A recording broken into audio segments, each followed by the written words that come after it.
Good morning, everyone. I welcome you all in GSGA with Sanjay Sir's YouTube channel, जहाँ एक नए initiative के द्वारा मंथली करंट अफेयर कवर करने जा रहे हैं और जनवरी से लेके आपके फर्दर नेक्स्ट एग्जामिनेशन तक मई तक के सारे करंट अफेयर धीरे-धीरे यहाँ पर कवर किए जाएंगे। आइए, चलिए शुरुआत करते हैं। ये है टेलीग्राम चैनल जहाँ से आप जुड़ सकते हैं। इसको स्कैन करने के अलावा आप डायरेक्टली सर्च कर सकते हैं GSGA with Sanjay sir's Telegram channel, जहाँ पर आपको इस वीडियो की पीडीएफ प्रोवाइड हो जाएगी। वहां पर पीडीएफ प्रोवाइडेड है, वीडियो और पीडीएफ।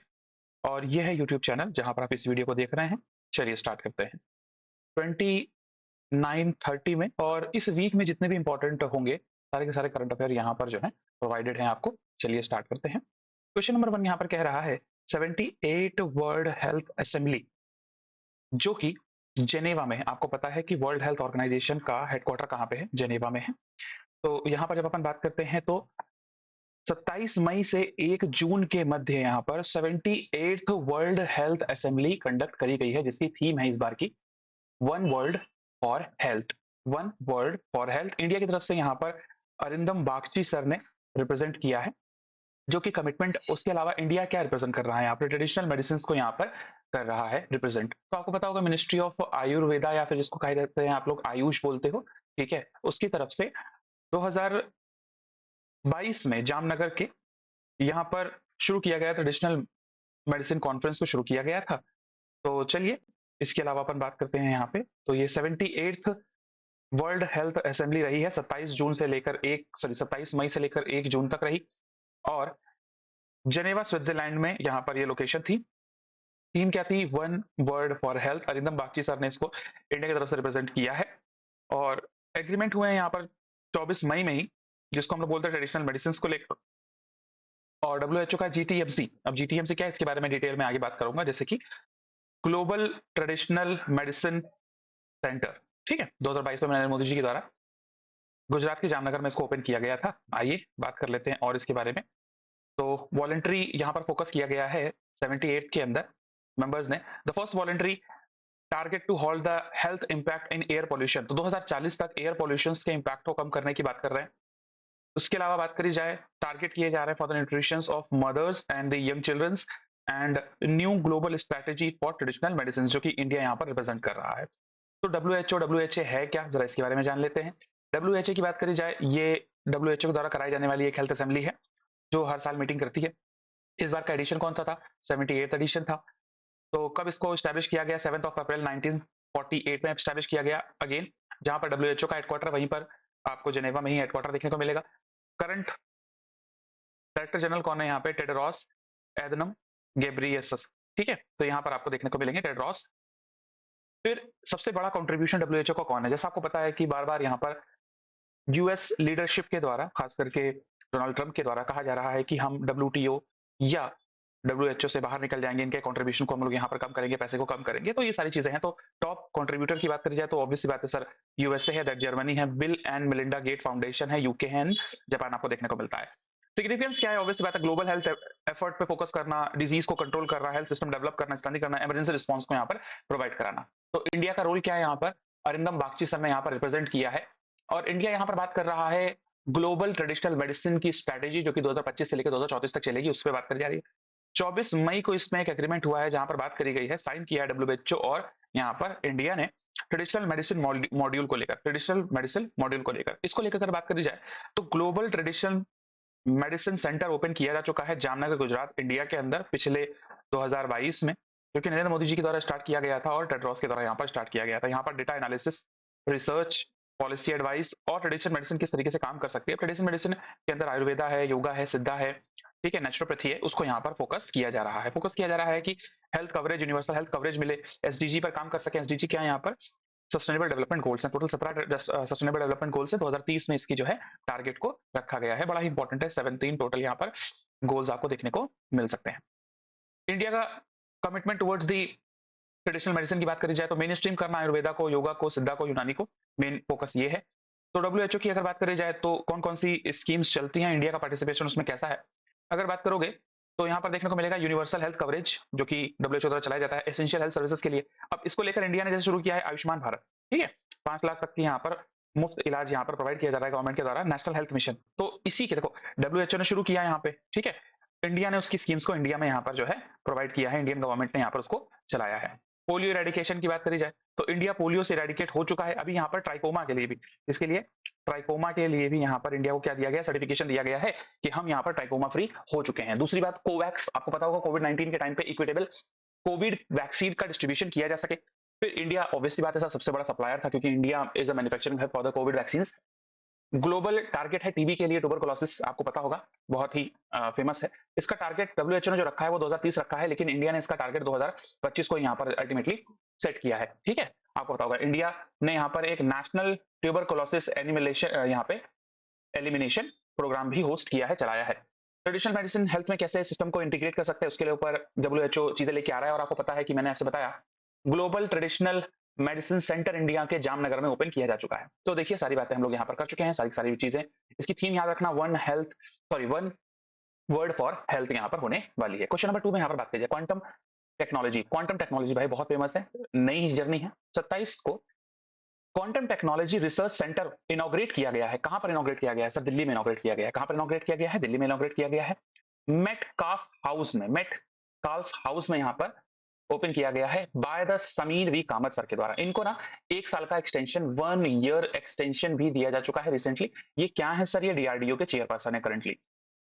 क्यूटीआरसी का रिस्पांस क्या है? क्या ही मतलब है इसका भाई? ये एक स्ट्रेटेजिक इनिशिएटिव है ताकि इंडिया अपने तरीके से भारतीय रूप में रिसर्च को क्वालिफाई कर सके क्वांटम टेक्नोलॉजीज में, फोकस कर सके, सिक्योर कर सके कम्युनिकेशन। क्योंकि देखो क्वांटम टेक्नोलॉजी ऐसी, क्वांटम फिजिक्स ऐसी टेक्नोलॉजी है जहां पर जो पार्टिकल होता है, जैसे आपने बचपन में पढ़ा होगा फिजिक्स में, ठीक है, तो जितने भी एटम्स हैं या एटम के जो इलेक्ट्रॉन, प्रोटॉन और न्यूट्रॉन यहाँ पर आपको देखने को मिलते हैं, इनका एक 2 तरह का बिहेवियर देखने को मिलता है। एक है पार्टिकल के फॉर्म में और एक है वेव के फॉर्म में। ठीक है, ये बड़ा ही इंपॉर्टेंट आपको चीज देखने को मिलती है।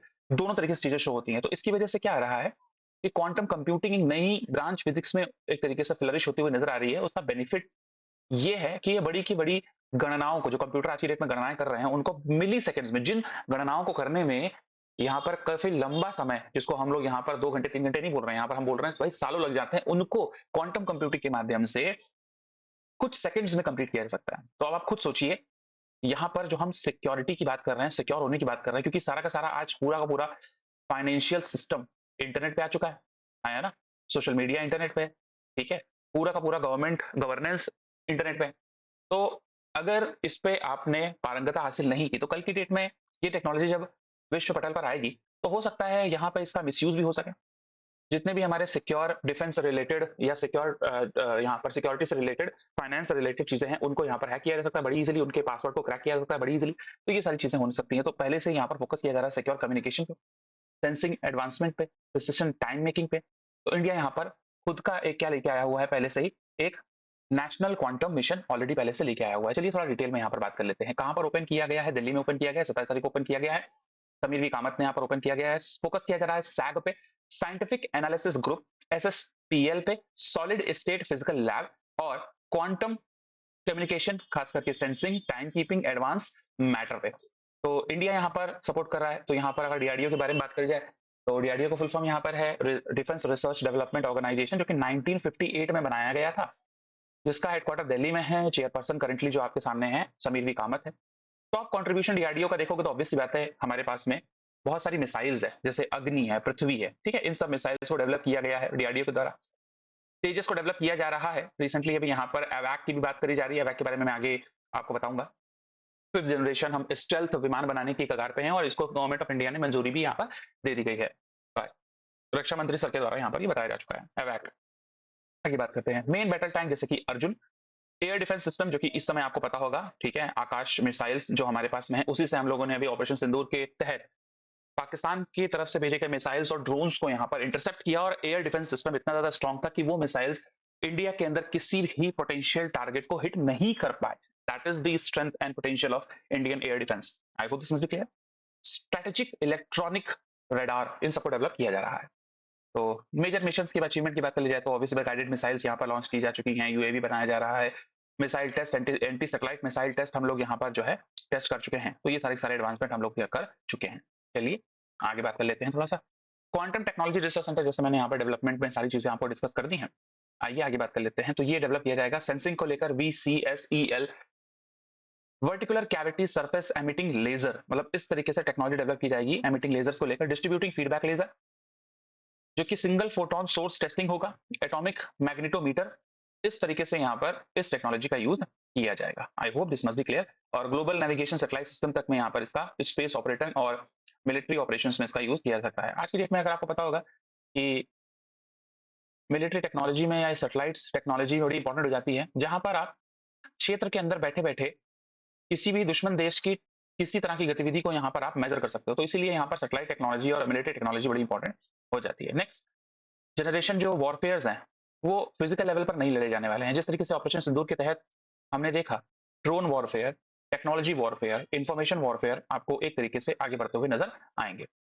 चलिए नेक्स्ट, इंडिया ने खुद का नेशनल क्वांटम मिशन लॉन्च किया आत्मनिर्भर भारत सेल्फ रिलायंट के तहत।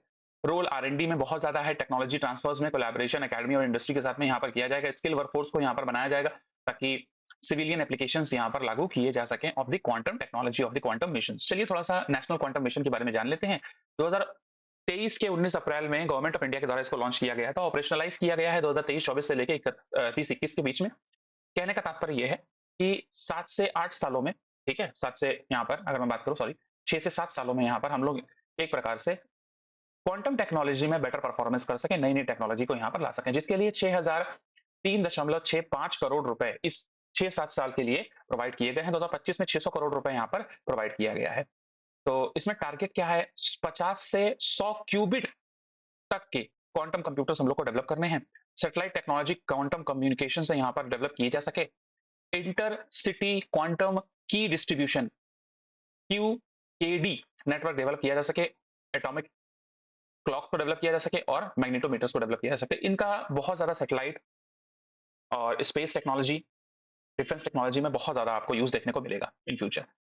इंप्लीमेंटेशन की बात करी जाए तो थेमेटिक हब यहाँ पर ओपन किए जा चुके हैं, जो कि top institutions like IIT Madras, IISc Bengaluru, ठीक है, IIT बॉम्बे, और यहाँ पर बात करी जाए तो IIT दिल्ली के द्वारा यहाँ पर ये कोलैबोरेशन हुआ है for the computing, communication, sensing, metallurgy and material and device. तो इससे क्या सिक्योर किया जाएगा, ऑब्वियसली बात है इन फ्यूचर हेल्थ सिक्योर की जा सकेगी, clean energy, job creation, competitiveness. Globally बहुत ज्यादा यहाँ पर रिसर्च क्वांटम कंप्यूटिंग में हो रही है, तो हम भी क्यों पीछे रहे भाई। रिसेंटली मिशन चलाए गए हैं, जैसे अमरावती में quantum valley tech park, Amaravati में quantum valley tech park open किया जाएगा। 25 क्यूबिट सुपर कंप्यूटिंग यहाँ पर QPI AI इंडस को भी यहाँ पर लॉन्च किया जा चुका है। इंडियन AI मिशंस की, यहाँ पर AI मिशंस की बात करने वाला हूं अब मैं। अब देखो यहाँ पर क्वांटम पढ़ाया पहले मैंने आपको, फिर यहाँ पर मैं AI भी लेकर आ गई। 2025 के लिए 2000 करोड़ रुपए गवर्नमेंट ऑफ इंडिया ने यहाँ पर अलॉट किए हैं AI रिसर्च में, इनोवेशन में, ताकि हेल्थ केयर सेक्टर में, एजुकेशन में AI का एग्रीकल्चर में और गवर्नेंस में किस तरीके से पोटेंशियली यूज किया जा सके। और सेंटर ऑफ एक्सीलेंस बनाने की बात करी जा रही है इन एजुकेशन 500 करोड़ रुपए के यहाँ पर इन्वेस्टमेंट के साथ। ग्लोबल हब AI बने इंडिया, AI सिटी डेवलप की जा रही है, आपको पता होगा लखनऊ में, ठीक है, लखनऊ में AI सिटी डेवलप की जा रही है। और 1 मिलियन एनुअल स्टेम ग्रेजुएट यहाँ पर हो, साइंस, टेक, इंजीनियरिंग और यहाँ पर अल्टीमेटली, ठीक है। तो ये इंपॉर्टेंट बात हो जाएगी। फोकस क्या है, responsible AI, data privacy and ethical. तो ये एथिकल यूज हो AI का, रिस्पॉन्सिबल AI का यूज हो, ठीक है।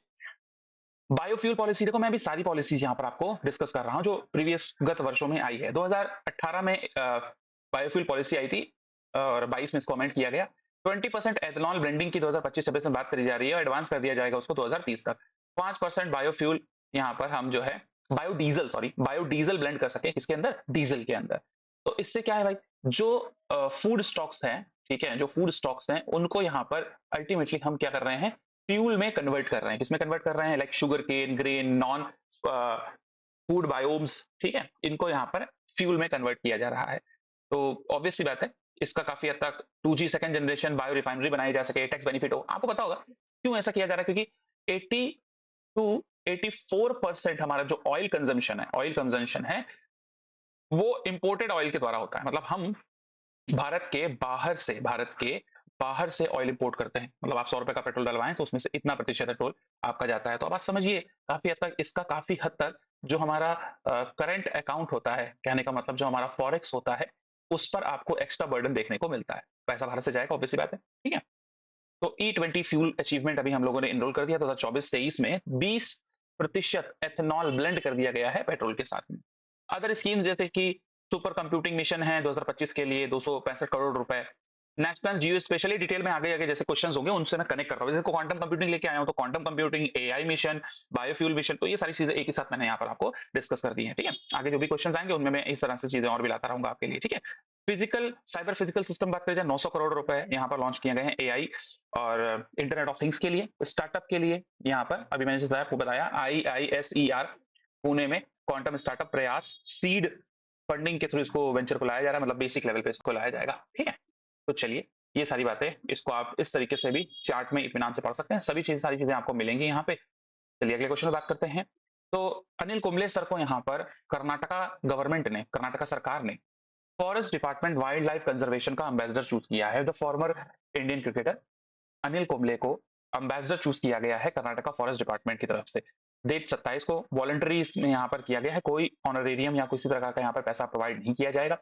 नीरज चोपड़ा सर को अभी ऑडी का यहाँ पर ब्रांड, यहाँ पर अल्टीमेटली ब्रांड एम्बेसडर बनाया गया है। तो ध्यान रख लेना, इन्होंने रिप्लेस किया है किसको? इन्होंने रिप्लेस किया है विराट कोहली को। और विराट यहाँ पर राहुल द्रविड़ कहाँ पे है, मैरी कॉम कहाँ पे है, ये आप कमेंट बॉक्स में रिप्लाई कर सकते हो। ठीक है, चलिए इनका नाम जंबो, जंबो इनका एक निकनेम यहाँ पर कहा जाता है, जैसे कोहली को किंग कोहली कहा जाता है। ठीक है, उस तरीके से इनका नाम जो है जंबो है। Personal initiative founded jumbo support the honour the conserve, यहाँ पे कंजर्वेशन को ऑनर किया जा सके। ठीक है, लैंड एरिया गवर्नमेंट इनिशिएटिव की बात करी जाए तो 6251 करोड़ का पूरा लैंड है। ठीक है, और इंक्रोचमेंट साइट्स हैं बहुत सारी, तो इनको यहाँ पर करने के लिए। नेक्स्ट नीरज चोपड़ा की बात करी जाए तो आपको यहाँ पर फिट इंडिया मूवमेंट के यहाँ पर आपको क्या देखने को मिलेंगे? ब्रांड एम्बेसडर देखने को मिलेंगे, जो कि मिनिस्ट्री ऑफ यूथ अफेयर्स के द्वारा जनवरी 2025 में लॉन्च किया गया है। दीपिका पादुकोण को यहाँ पर नेशनल मेंटल हेल्थ मिशन का यहाँ पर क्या बनाया गया है? ब्रांड एम्बेसडर बनाया गया है, तो पता होना चाहिए भाई हमको। उसके अलावा बात कर लो मैरीकॉम को वुमेन सेफ्टी कैंपेन और मणिपुर पुलिस का भी यहाँ पर ब्रांड एम्बेसडर बनाया गया है। दैट आफ्टर सोनू सूद को स्वच्छ भारत अर्बन का, अनिल कुंबले सर को यहाँ पर कर्नाटका फॉरेस्ट का। आई होप दिस वाज क्लियर, सारी जानकारी यहाँ पर ट्राई कर रहा हूं मैं आपको मिले। भारत संचार BSNL, भारत संचार स्टेट और टेलीकॉम कंपनी है जिसने हिस्टोरिकल फाइनेंसेस यहाँ पर 18 साल में, 2007 के बाद में 18 साल के बाद में क्वार्टर बैक क्वार्टर यहाँ पर प्रॉफिट, बेटर प्रॉफिट यहाँ पर गेन किया है। डिसिप्लिन किस चीज को रिफ्लेक्ट कर रहा है? उनके डिसिप्लिन मैनेजमेंट को, उनके स्ट्रेटेजिक रिफॉर्म्स को, ये सारी चीजें। तो कितना एबिटा हो गया, अभी मैं एबिटा के बारे में बात करूंगा। अभी आपको पता होगा कि हम अडानी, ठीक है, अडानी की कंपनी का एबिटा अभी की डेट में बहुत हाई भी रहा है। तो ये सारी चीजों पर बात करूं तो कितना रहा है भाई? 23.01%। कितना रहा है? 23.01%। तो BSNL के वित्तीय वर्ष 2024-25 में चौथी तिमाही में 880 करोड़ रुपए का यहाँ पर मुनाफा दर्ज किया है। ठीक है, 18 साल में दूसरी बार इस तरह का मुनाफा यहाँ पर देखने को मिल रहा है। ठीक है, टोटल अगर देखोगे तो 5,396 करोड़ रुपए। ठीक है, चलिए आगे बात करते हैं डिटेल में। एबिटा क्या होता है? एबिटा एक्चुअली क्या होता है? Earning before interest, taxes, depreciation and amortisation. Simple से कहने का मतलब सब टैक्स निकालने के बाद आपको प्रॉफिट कितना पड़ रहा है, आपको इंटरेस्ट देने के बाद में कितना प्रॉफिट पड़ रहा है, डेप्रिसिएशन। आप महंगाई के लेवल पे आप चीजें देखते हो, जितने भी ज्यादातर जो आपके एसेट्स होते हैं, फाइनेंशियल एसेट्स नहीं, खास करके फिजिकल एसेट्स, उनमें एक डेप्रिसिएशन आपको, ठीक है, देखने को मिलता है कि साल दर साल उनकी वैल्यू जो होती है वो यहाँ पर क्या हो जाती है? डेप्रिशिएट हो जाती है, कम हो जाती है। उन सब चीजों को निकालने के बाद में यहाँ पर जो मार्जिन आया है 23.01% का आपको देखने को मिला। लास्ट ईयर में 10.15% देखने को मिला। तो टेलीकॉम कंपनीज में यहाँ पर प्रॉफिटेबल देखने को मिल रही है। आइए, ऐसा क्यों हुआ? ऑब्वियस सी बात है, डिसिप्लिन किया गया था, कॉस्ट कंट्रोल को स्ट्रीमलाइन किया गया है, रिड्यूस वेस्टेज को यहाँ पर हटाया गया है, एसेट मोनेटाइजेशन भी किया गया। काफी सारे जो रेवेन्यू थे, जो वेस्ट एसेट थे, जो काम नहीं थे, गवर्नमेंट ने उनको बेचा भी है यहाँ पर। ठीक है, मोनेटाइज किया 77% अप टू 1120 करोड़ का 2025 में। उसके अलावा रिकॉर्ड किया गया कैपिटल एक्सपेंडिचर, गवर्नमेंट के द्वारा यहाँ पर बहुत सारा पैसा इन्फ्यूज किया गया है और बहुत जल्दी ही एक्सेलरेट किया जा रहा है कि 4G सर्विसेज को भी यहाँ पर लाया जाए और सब्सक्रिप्शन बेस्ड मॉडल पे यहाँ पर इंप्रूव की जाए इनकी सर्विसेज को। तो ये गवर्नमेंट सपोर्ट अगर देखोगे तो आत्मनिर्भर भारत के तहत, डिजिटल इंडिया के तहत, सेल्फ रिलायंस के तहत, टेक्नोलॉजी के तहत, यहाँ पर अल्टीमेटली डिजिटल एम्पावरमेंट के तहत आपको देखने को मिल सकता है। टॉप 5 कंपनीज करंटली देखोगे तो जियो है, largely 4G and 5G network के साथ में पैन इंडिया फाइबर यहाँ पर प्रोवाइड करा रहा है। 2025 में इसका जो रेवेन्यू रहा है वो 1.1 लाख करोड़ रुपए रहा है, अप्रोक्सीमेटली 480 मिलियन के आसपास अप्रोक्सीमेटली यहाँ पर आपको देखने को मिल सकते हैं क्या सब्सक्राइबर्स। तो 2014 से लेकर 2025 में यहाँ पर काफी हद तक गेन आपको देखने को मिला। और भी कंपनियां जैसे कि Airtel, Vodafone idea, BSNL, MTNL, तो ये जो सरकारी कंपनियां हैं ये तो बहुत तेजी से गिरती हुई नजर आई। ठीक है, लेकिन जियो बहुत तेजी से ऊपर बढ़ती हुई नजर आई। चलिए आगे बात कर लेते हैं यहाँ पे कुछ फैक्ट्स को लेकर। BSNL quarterly profit, quarterly profit देखोगे 262 करोड़ रुपए का क्वार्टर 3 में, क्वार्टर 4 में 280 करोड़ रुपए का। एनुअली देखोगे तो इस तरीके से यहाँ पर जो है लॉसेस को कम किया है 58% के आसपास। एबिटा भी यहाँ पर बेटर रहा है इनका एबिटा, अभी मैं डिटेल में आपको एबिटा के बारे में बता के आ रहा हूँ। चलिए अगले क्वेश्चन पे चलते हैं यहाँ पे।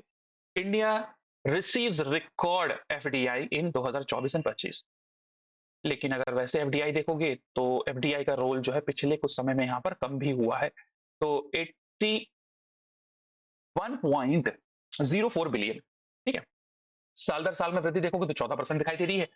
और India grows global stature as an investment destination. तो बात करते हैं जरा। इनफ्लो 3 साल में हाई है, 14% बढ़ा हुआ है, ये आपको देखने को मिल रहा है।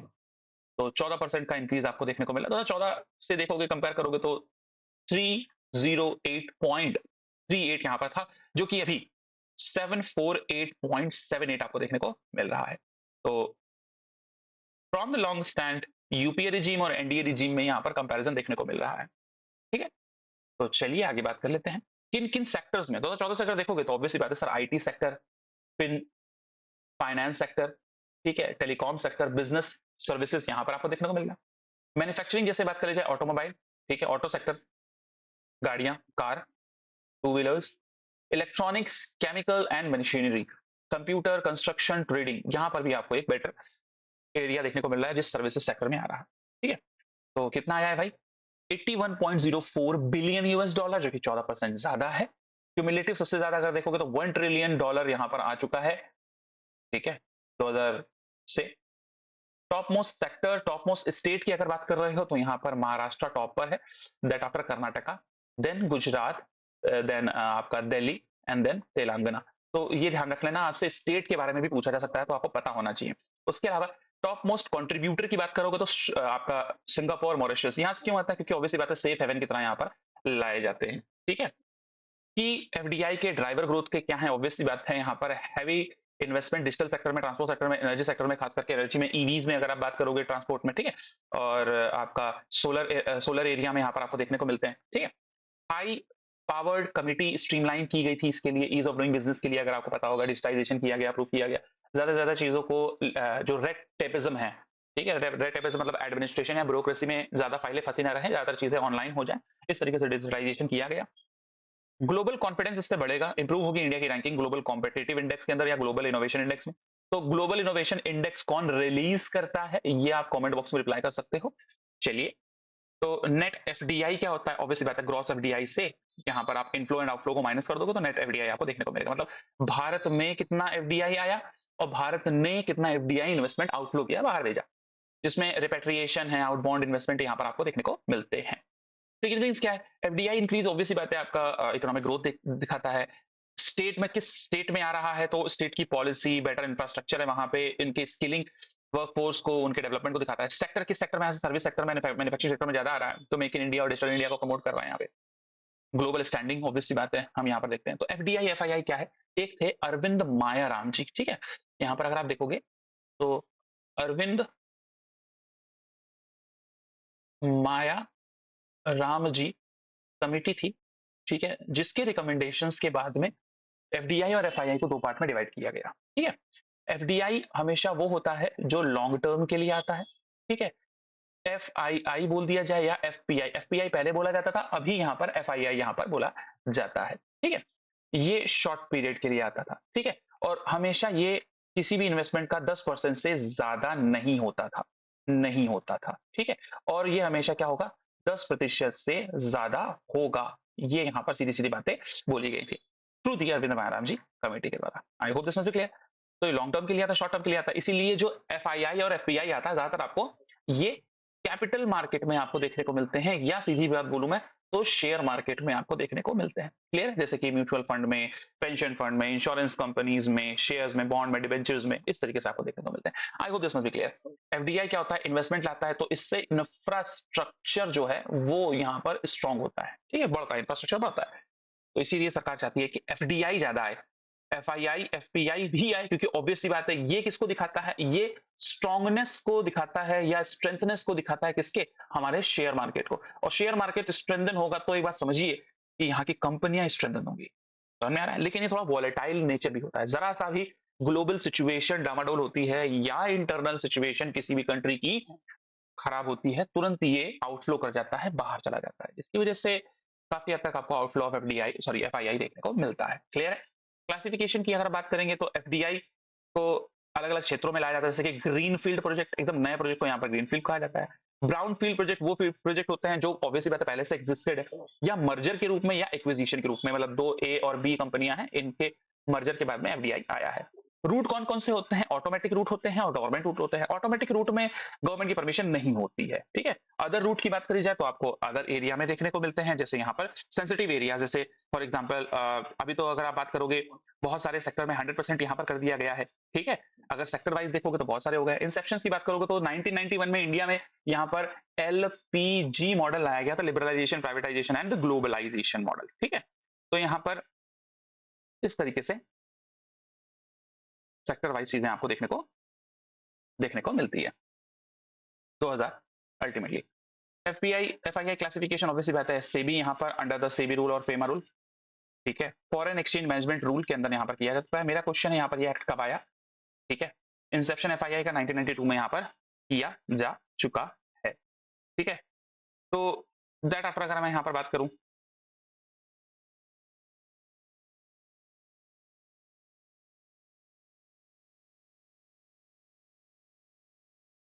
चलिए अगली बात, next question.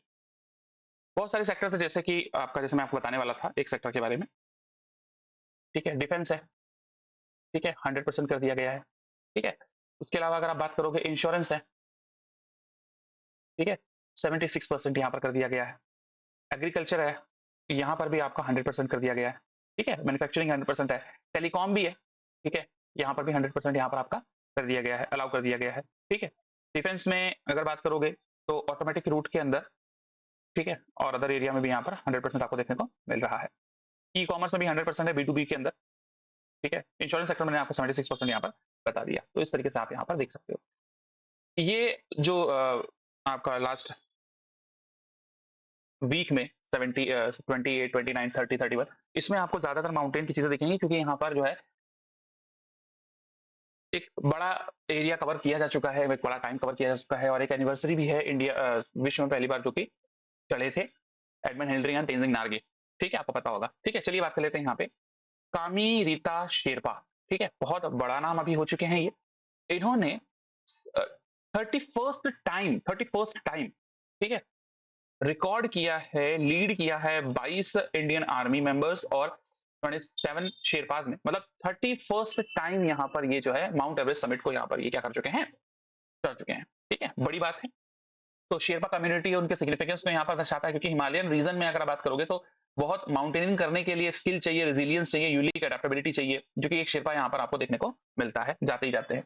शेरपाज indispensable expedition safety route fix, ये लॉजिस्टिक्स लेके चलना, ये सारी बातें फिक्स करते हैं। लेगेसी है इनकी, 31 टाइम्स ये जा चुके हैं और नेपाल के माउंटेनियर है ये, तो बहुत ही प्राउड की भी बात है नेपाल के लिए। टोटल कॉस्ट इकोनॉमी की करंटली बात करोगे तो एक क्लाइंब करने के लिए आपको 35 से 70,000 डॉलर तक का कॉस्ट आता है, जिसमें परमिट्स हैं, गाइड्स हैं, गियर्स होते हैं, इक्विपमेंट्स होते हैं, लॉजिस्टिक्स होती है, इंश्योरेंसेस होते हैं।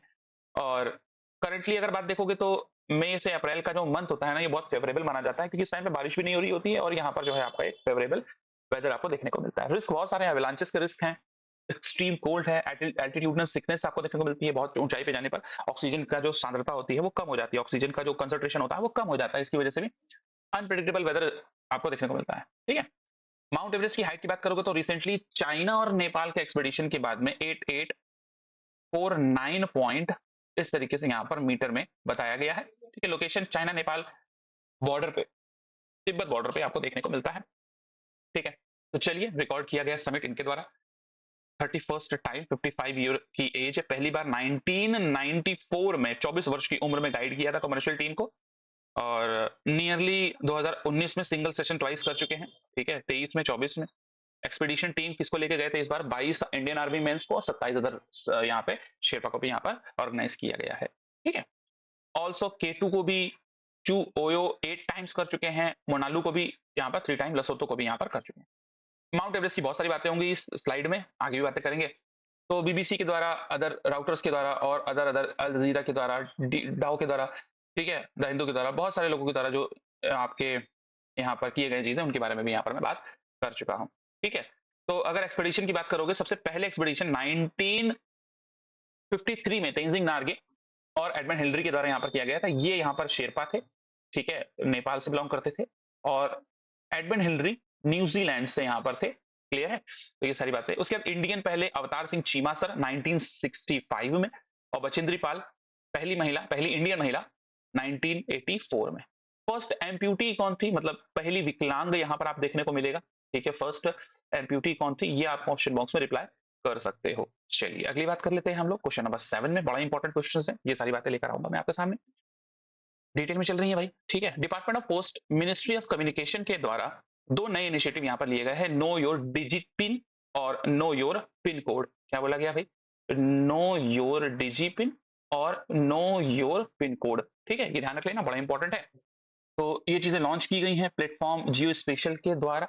अल्टीमेटली ये है क्या चीजें?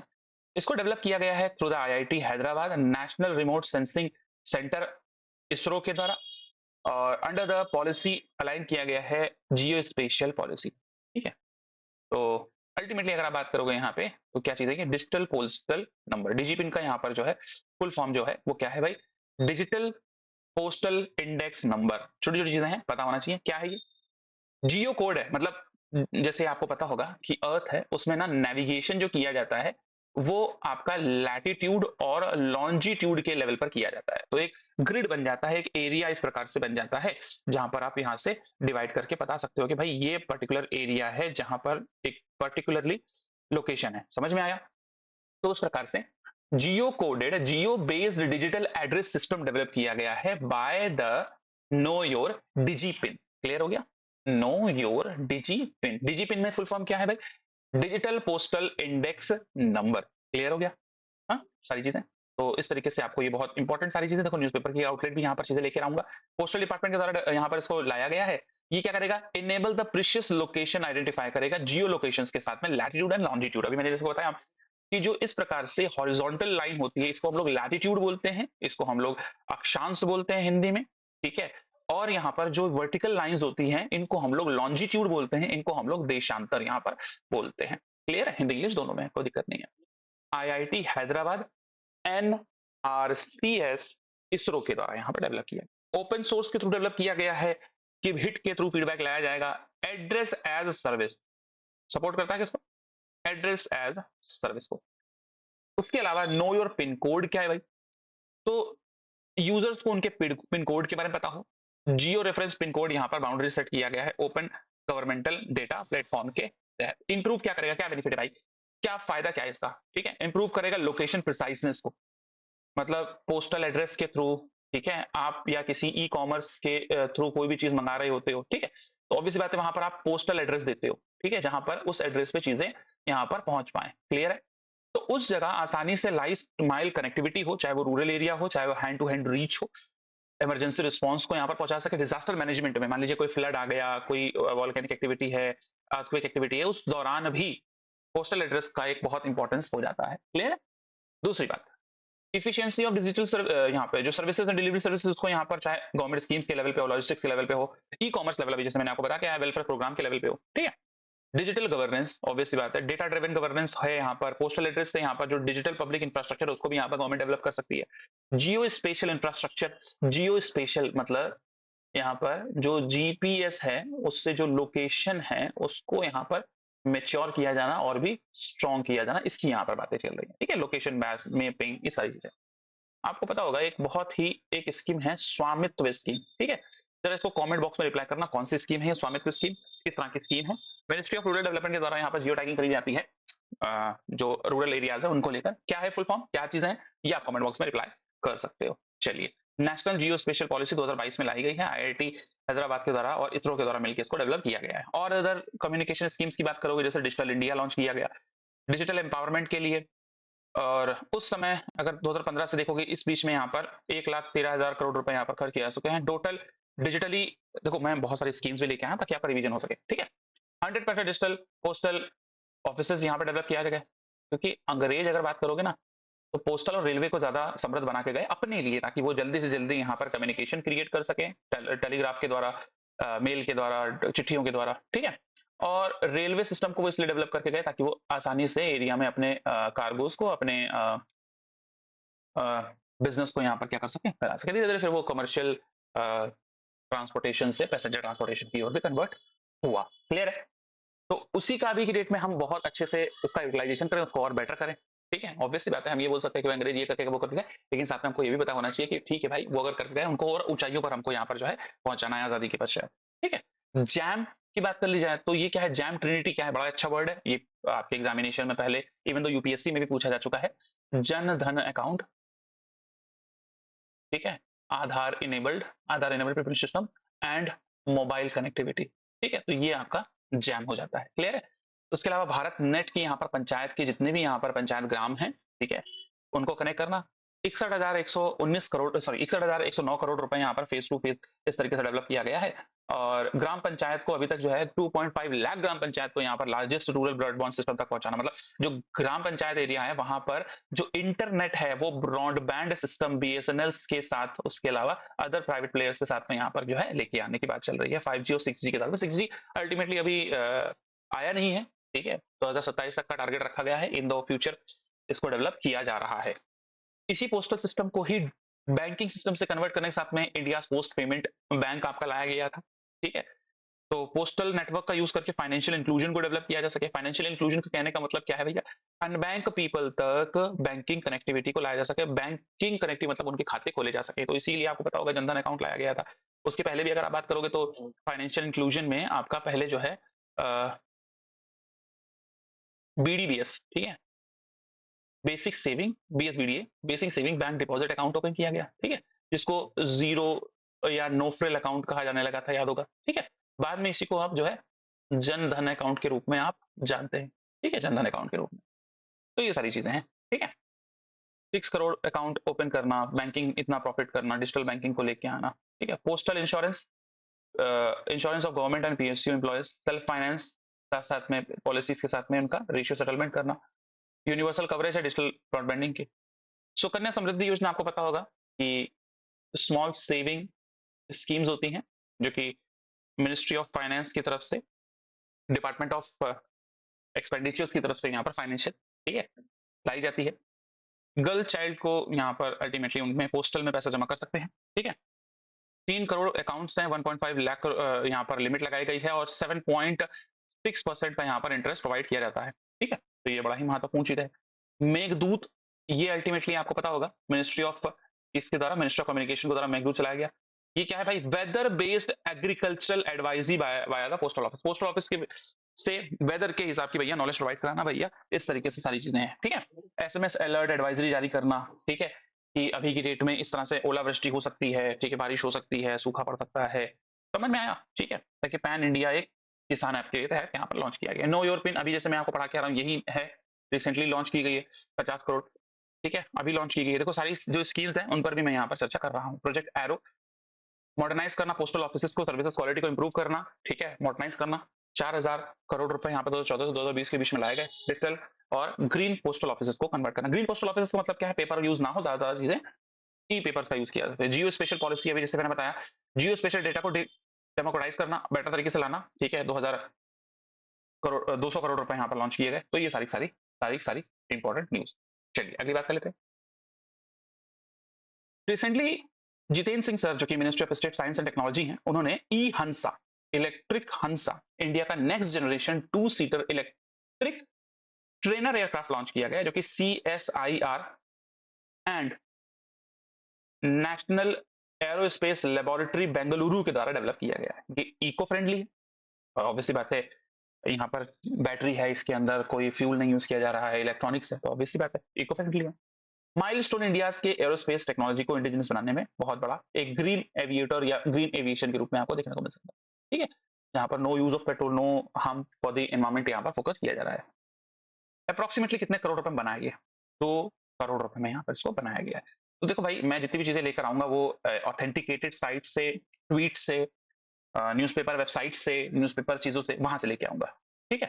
तो ये ध्यान, 2 सीटर है, जितेंद्र सर ने यहाँ पर इसको ट्वीट करके जानकारी भी दी है, ठीक है? डेवलप किसके द्वारा किया गया है? Council of scientific and industrial research national aerospace laboratory Bengaluru के द्वारा 2 करोड़ में बनाया गया, पहले से 50% कम है भैया। पर्पस क्या है? इको फ्रेंडली हो, पायलट ट्रेनिंग के लिए बेनिफिट रहेगा, समझ में आया? पार्ट है हंसा 3 जनरेशन प्रोग्राम का। क्लियर? सिग्निफिकेंस क्या है ग्रीन एविएशन के लिए, ताकि कार्बन एमिशंस को कम किया जा सके। इंडिया के ग्रामीण यहाँ पर कमिटमेंट है ना भैया कि इंडिया को कार्बन न्यूट्रल बनाना है, कब तक? 2070 तक। इंडिजिनस डेवलपमेंट यहाँ पर किया जा रहा है, रिड्यूस करना इंपोर्ट डिपेंडेंसी को। ऑब्वियसली इंपोर्ट डिपेंडेंसी मैंने अभी आपसे कहा कि 80 से 84% हम यहाँ पर जो है ऑयल, क्रूड ऑयल क्या करते हैं? इंपोर्ट करते हैं। ठीक है, तो ऑब्वियसली बात है यहाँ पर भी तो इसी क्रूड ऑयल से आप एयर फ्यूल बनाते हो, यस और नो? ठीक है, चलिए एवियोनिक्स फ्यूल या आपका एविएशन फ्यूल। ठीक है, मेक इन इंडिया टेक्नोलॉजी को आत्मनिर्भर भारत को यहाँ पर क्या मिलेगा? बल मिलेगा। अफोर्डेबिलिटी, भैया ट्रेनिंग देना है पायलट्स को, ठीक है, तो उनकी ज्यादा से ज्यादा आवर्स की ट्रेनिंग हो इन एयर। ठीक है, ट्रेंड पायलट इंडिया में डेवलप किया सके। अभी तो ऑब्वियसली बात है ये है कि हमें अपने लिए डेवलप करना है, कल की डेट में हम इंडिया को एक ट्रेनिंग हब के रूप में भी तो डेवलप कर सकते हैं ना इन फ्यूचर, ये सब ना, कि भाई इंडिया भी एक ट्रेनिंग हब बने। इंडिया के आसपास के जितने भी देश हैं, जैसे लाइक नेपाल है, मालदीव्स है, श्रीलंका है, या अफ्रीकन कंट्रीज हैं, वो इंडिया की तरफ यहाँ पर ट्रेनिंग लेने के लिए वहाँ के एविएशन करियर बनाने वाले जितने भी कंटेजेंट हैं वो इंडिया में आए, यहाँ पर समझ में आ रहा है, भारत में आके ट्रेनिंग लें। दूसरी बात यहाँ पे टेक्नोलॉजी लीप, इंडिया ऑब्वियसली बात है अपनी कैपेबिलिटी से ग्रीन टेक्नोलॉजी में, एरोस्पेस में आगे बढ़ रहा है। ठीक है, आत्मनिर्भर भारत, ग्रीन टेक्नोलॉजी, ऑब्वियसली बात है ग्रीन इनिशिएटिव, कम्युनिकेशन अचीवमेंट बहुत बड़ा भाई सक्सेसफुली हम लोगों ने यहाँ पर किया है, कॉस्ट इफेक्टिव है, रेडी है, वे फॉरवर्ड किया। आगे चल के हम इसको और भी स्टेट लेवल पर चीजों को लेकर आएंगे, आर&डी में और फोकस करेंगे यहाँ पे। ठीक है, अब यहाँ पर ministry of science and technology से रिलेटेड स्कीम्स पे बात कर लेते हैं। इंस्पायर एक यहाँ पर आपकी क्या है सर? इंस्पायर आपकी एक स्कीम है जिसका है full form innovation in science pursuit for inspiring research, talent हट करना, स्कॉलरशिप प्रोवाइड कराना। ठीक है, इंस्पायर स्कॉलरशिप दी जाती है। 2010 में इसको शुरू किया गया था, 2025 तक 200 करोड़ रुपए यहाँ पे लॉन्च किया सके, जिसमें पीएचडी लेवल पर साइंस फेयर पे इस तरीके से स्कॉलरशिप प्रोवाइड कराना, 1 लाख बच्चों को यहाँ पर स्कॉलरशिप दी जा चुकी है। SERB science engineering research board, ठीक है, फेलोशिप प्रोग्राम है जिसमें 15,000 प्रोजेक्ट को यहाँ पर अभी तक फंड किया जा चुका है। ठीक है, NIDHI national initiative for redeveloping harnessing the innovation, startups के लिए यहाँ पर 500 करोड़ रुपए यहाँ पर लॉन्च किया जा चुका है। 3,000 से स्टार्टअप इंक्यूबेट किया, इंक्यूबेट मतलब जन्म लेना, अल्टीमेटली जो स्टार्टअप सीड पोजीशन में होता है उनको और ज्यादा बड़ा करना, डीप टेक में, ग्लोबल टेक में। ठीक है, पेटेंट दिया जाना, 1,000 से ज्यादा पेटेंट दिया चुका है। अभी हंसा जैसे मैंने ई हंसा की बात कर रहे हैं। इलेक्ट्रॉनिक ट्रेनिंग, ठीक है, एविएशन यहाँ पर बनाया गया। सुपर कंप्यूटिंग अभी थोड़ी देर पहले हम लोग यहाँ पर बात कर चुके हैं। तो इंडिया का सॉरी पहले तो ये बताओ वर्ल्ड का फर्स्ट सुपर कंप्यूटर कौन था, प्लस इंडिया का फर्स्ट सुपर कंप्यूटर कौन था, और करंटली दुनिया का सुपर कंप्यूटर किसके पास में है? फुगाकू नाम सुना होगा आप लोगों ने, ठीक है, अभी तो वो चेंज हो गया है। ठीक है, तो परम परम सिद्धि एआई इंडिया ने लॉन्च किया, टॉप 100 सुपर कंप्यूटर में है, 24 सेंटर यहाँ पर बना चुके हैं। एक्सेलेंस करना कंप्यूटर में, एआई इंटीग्रेशन करना।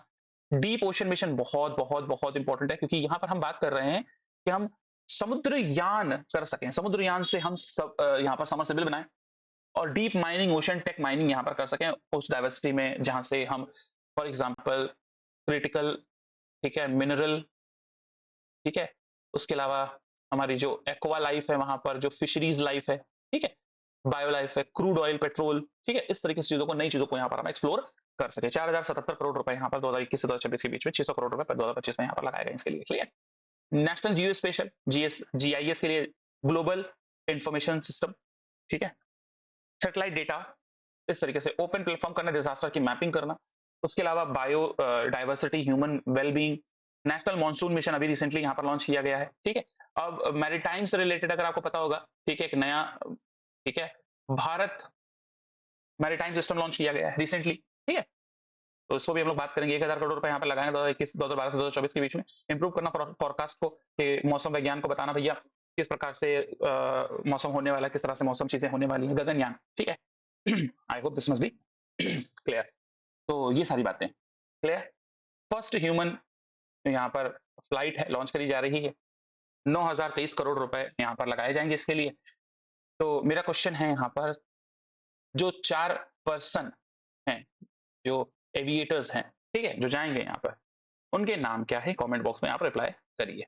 ठीक है, अगला question, national institute for neuropathy Pune के द्वारा वट अमावस्या को हरित योगा के रूप में बताया गया।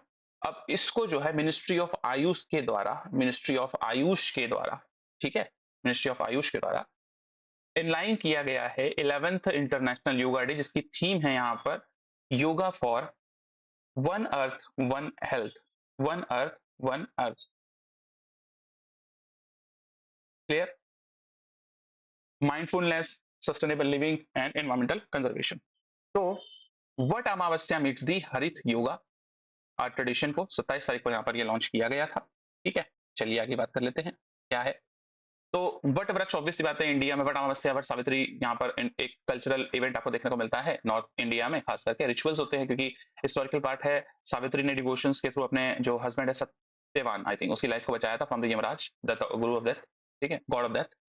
तो उसको यहाँ पर कनेक्ट किया गया है। ठीक है, हरित योगा मॉडर्न, हरित योगा क्या initiative by the ministry of AYUSH, blend the yoga to the environment consciousness, environment को समझना, इकोलॉजी को समझना और वहां पर योगा के इवेंट्स को पार्टिसिपेट करना। वे फॉरवर्ड क्या है, कल्चरल कल्चरल यहाँ पर आपको इंटीग्रेशन देखने को मिलता है, लिंकेज करना ट्रेडिशन और सस्टेनेबिलिटी में। तो चलिए बात कर लेते हैं बहुत सारे डेज के बारे में। जैसे फॉर एग्जांपल अगर आप यहाँ पर देखोगे 2015 में सबसे पहली बार इंटरनेशनल योगा डे लाया गया। ठीक है, तो इस बार की अगर बात करो 2022 में मैसूर में मनाया गया था। ठीक है, नेक्स्ट अगर बात करोगे तो आपका जबलपुर 2024 में श्रीनगर। इस बार का एक्सपेक्टेड है थीम क्या है भाई, इस बार की थीम क्या है? ठीक है, one earth one health, yoga for one earth one health. अभी तक दिल्ली में ही एक्सपेक्टेड है, बाकी देखते हैं किस तरीके से आगे और चीजें चलती हैं। Clear? I hope this must be clear. चलिए, यहाँ पर बहुत सारी मिनिस्ट्री थी, उसके बारे में बात कर लेते हैं। ठीक है, मिनिस्ट्री ऑफ अगर बात करोगे एजुकेशन, ठीक है, किसके पास है मिनिस्ट्री ऑफ एजुकेशन? करंटली आप बात करोगे तो ये धर्मेंद्र प्रधान सर के पास में है, या धर्मेंद्र प्रधान सर के पास में है। मिनिस्ट्री ऑफ आयुष, ठीक है, इस तरीके से ministry of environment and the climate change, ministry of environment and the climate change की अगर आप बात करते हैं तो ये जो है एक सेकेंड,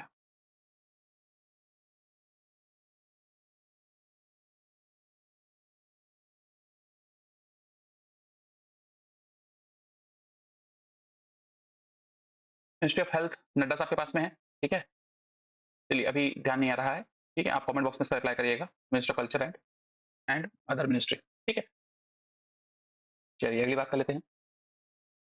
मोनाको ग्रैंड प्रिक्स 25 मई को हुआ है आपका। ठीक है, अब Monaco grand prix Monte Carlo, British के लैंडो नॉरिस ने यहाँ पर जो है मैक्लारन के साथ में यहाँ पर जीता है। पहला मोनाको है उनका, सेकंड सीजन का यहाँ पे। नॉरिस माइलस्टोन है अगला जो सिग्निफिकेंट माइलस्टोन है फॉर्मूला 1 रेस के लिए। तो चलिए आगे बात कर लेते हैं। कौन सा इवेंट जीता है? मोनाको जीता है, 25 तारीख को जीता है। विनर कौन है यहाँ पर? लैंडो नॉरिस हैं, यूके के हैं। मैक्लारन को ये क्या करते हैं, चलाते हैं। Second place, third place, fourth place सारा लिखा हुआ है, टाइमिंग भी यहाँ पर लिखी हुई है। ट्रैक कौन सा है यहाँ पर मोनाको में? ठीक है, सर्किट दे मोनाको। चलिए, इस तरह के गेम्स की यहाँ पर ग्रैंड प्रिक्स, इन तरह के गेम्स यहाँ पर होते हैं, इनके बारे में आगे बात करेंगे। क्वेश्चन नंबर 11 की बात करते हैं यहाँ पे। वर्ल्ड हंगर डे 28 तारीख को मनाया जा रहा है। 2011 के प्रोजेक्ट हंगर प्रोजेक्ट के तहत इसको लाया गया था। सस्टेनेबिलिटी गोल में अगर आप बात करोगे तो गोल नंबर 2 है यहाँ पे। ठीक है, अगर सस्टेनेबल गोल्स की बात करोगे तो टोटल नंबर ऑफ गोल्स कितने हैं भाई? 17 टोटल नंबर ऑफ गोल्स है। 2030 का टारगेट है हमको, इनको यहाँ पर क्या करना है, अचीव करना है। No poverty goal number, sustainable goal 1, 2 hunger, 3 good health and wellbeing, 4th यहाँ पर एजुकेशन है, 5th जेंडर इक्वालिटी है, 3rd clean water and sustainability है, 7 अफोर्डेबल क्लीन एनर्जी है, 8 decent work and economic growth है, 9th industry innovation and infrastructure, 10th आपका reduce the inequality, 11th sustainable cities communities, 12th responsible consumption of the production, and C climate action, sorry 13 climate action, 14th life below the water, 15th life on land, 16th peace justice and the strong institutions, 17th the partnership for the goals। सारे सारे मैंने यहाँ पर आपको जो है इत्मीनान से डिस्कस करवा दिए। इत्मीनान से इसको आप पढ़ सकते हैं, 2030 का टारगेट है यहाँ पे। चलिए, हंगर प्रोजेक्ट के द्वारा 2011 में इसको लाया गया था। 28 तारीख को वर्ल्ड हंगर, ठीक है, डे मनाया जाता है। आई hope this must be clear. तो नेक्स्ट इस बार की थीम क्या है भाई? Showing resilience. गोल नंबर, सस्टेनेबल गोल नंबर 2 में आपको देखने को मिलता है। इंपैक्ट की बात करोगे तो 8 मिलियन पीपल वर्ल्ड वाइड जो है, सॉरी 800 मिलियन पीपल हर साल यहाँ पर जो है फेस करते हैं किस चीज को? हंगर को। लॉन्ग टर्म सॉल्यूशंस यहाँ पर खोजने पड़ेंगे। कैसे खोज सकते हैं? कम्युनिटी एम्पावरमेंट, आपस में हम सब मिलकर रहें, एक दूसरे की हेल्प करें। एजुकेशन है, सस्टेनेबल एग्रीकल्चर के बारे में जाने, क्लाइमेट एडेप्टेबिलिटी के बारे में जाने, ठीक है, ये सारी चीजें। वुमेन एम्पावरमेंट, फोकस करना वुमेन एम्पावरमेंट में, ताकि इस साइकिल को, पॉवर्टी को और हंगर को वो ब्रेक कर सके, ठीक है। चलिए, अवेयरनेस तो और भी बहुत सारे डेज हैं, जैसे बात कर ली जाए इस बार 1 मई को आप जानते हैं किसने लेबर डे। इस बार की थीम रही सोशल जस्टिस वर्कर राइट, ठीक है, सोशल जस्टिस यहाँ पर लेबर्स के राइट को प्रमोट करता है। 1889 में इसको जो है शुरू किया गया। वर्ल्ड प्रेस फ्रीडम 3 तारीख को, journalist in face of the crisis, world red cross day, ठीक है। तो प्रेस फ्रीडम शायद ये यूनेस्को नहीं है, ठीक है। तो नेक्स्ट 14 को national international nurse day, our nurse our future. फिर यहाँ पर international day for families, international world telecommunication day 17 को, इंटरनेशनल टी डे, आपका टी एंड फेयर ट्रेड 21 को, 22 को इंटरनेशनल डे फॉर बायोडाइवर्सिटी, ठीक है, 28 को वर्ल्ड हैंगर डे, और 31 को आपका पड़ता है world no tobacco day. I hope this must be clear. अगले क्वेश्चंस जो हैं वो पार्ट 2 में आपको देखने को मिलेंगे। I hope you enjoy. Part 2 के लिए जुड़े रहिए, नेक्स्ट सेशन आपका पार्ट 2 का है, आप उसको देख सकते हैं।